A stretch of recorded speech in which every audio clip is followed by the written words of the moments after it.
This is the continuation of the product rule.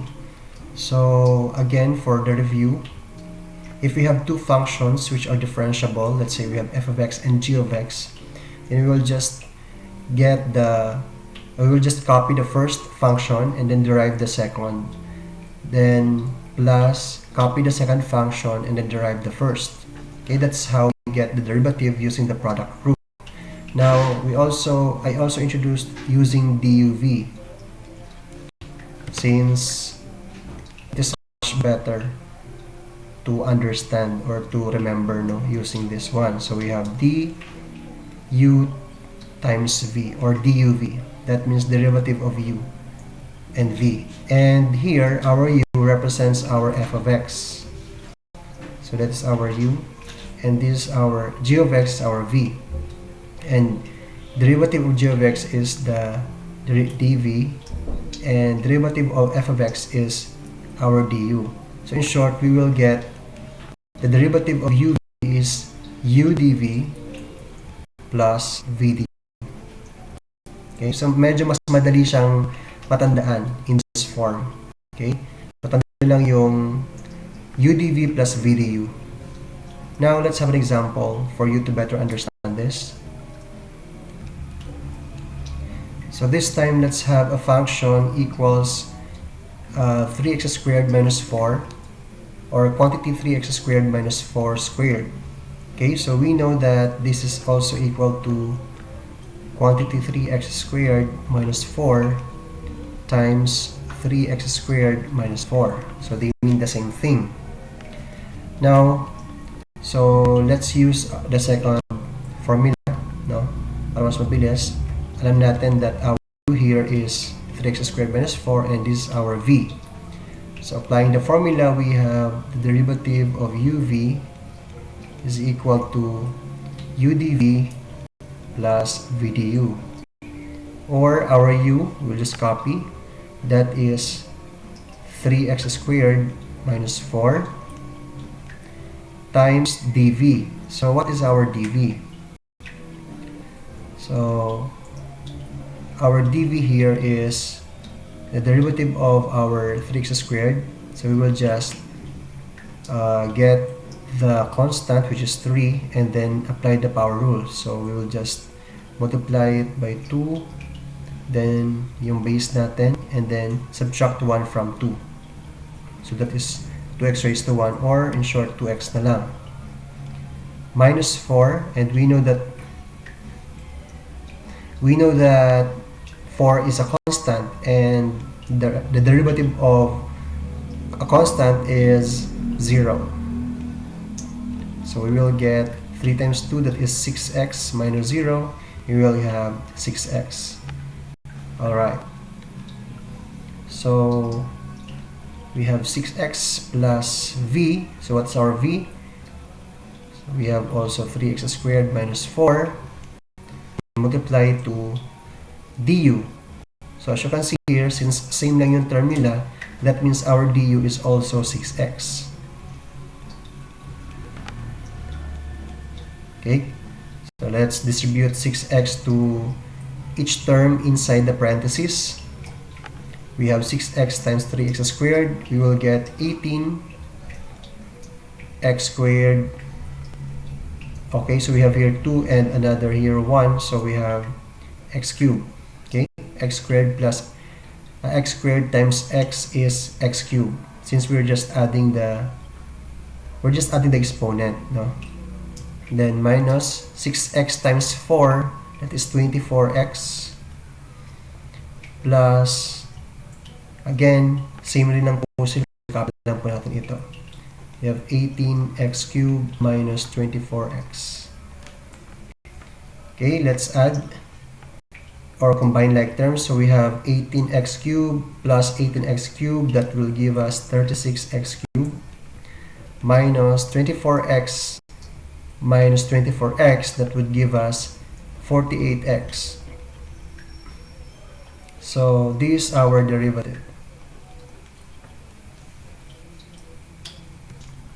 Let's have another example. So we have f of x equals 3x squared, or quantity 3x squared minus 5x plus 1 times the quantity 3x squared minus 4. Okay, so again, we have to determine or identify our u and our v. So in this case, this is our u and this is our v. So our du will be, okay, so 3x squared, the derivative of 3x squared is 3 times natin yung power, and then copy the base, then subtract 1 from 2, so magiging 1 na lang, so huwag na natin ilagay, so we have 2x, and then we have 5, and this is 1, diba? Kasi this identity rule, so that would become negative 5 times 1, and then this is 0 because that is a constant. Then for our dv, we have, okay, 3x squared, so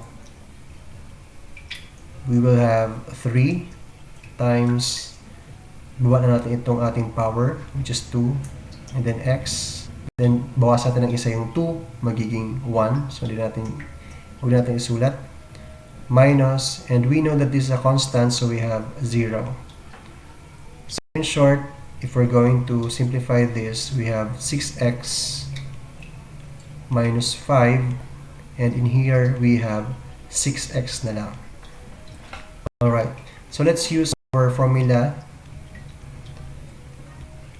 We have u dv plus v du. Okay, so our u is 3x squared. Ilagay na lang natin sa baba.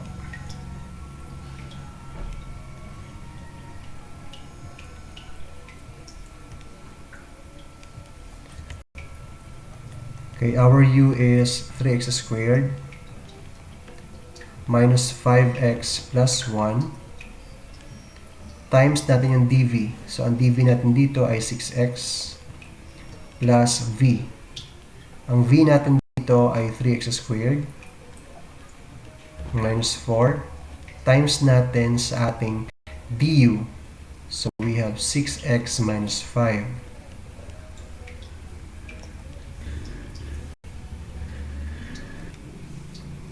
Now, let's simplify this one. So, 6x times 3x squared, that would give us 18x cubed minus 6x times 5x, that would be 30x squared, plus 6x times 1 is equal to 6x. Now, in this case, meron tayong dalawang binomial. So, i-multiply natin sila. You can use the FOIL method, or sa akin kasi mas gamay ko yung pag-multiply na lang, no? So, kung multiply ko to using yung traditional, we have 3x squared minus 4 times 6x minus 5. So, 6 times 3, that is 18. And then x times x squared, that is x cubed. Minus 4 times 6x, that is 24x. Then minus 5, negative 5 times 3x squared, that is negative 8x squared. Oh, sorry. That's 15. 5 times 3, that is 15. X squared. Negative 5 times 4, that is 20. So in short, we have plus, okay, 18x cubed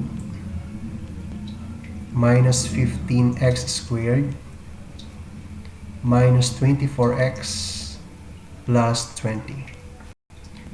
Okay, so let's combine like terms.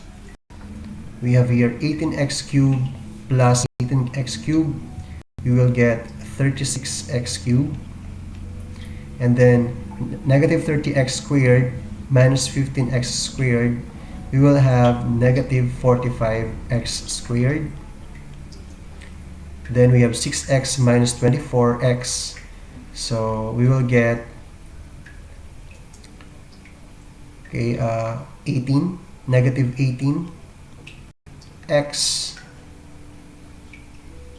and we have 20, so plus 20. Okay, so in short, this is our derivative.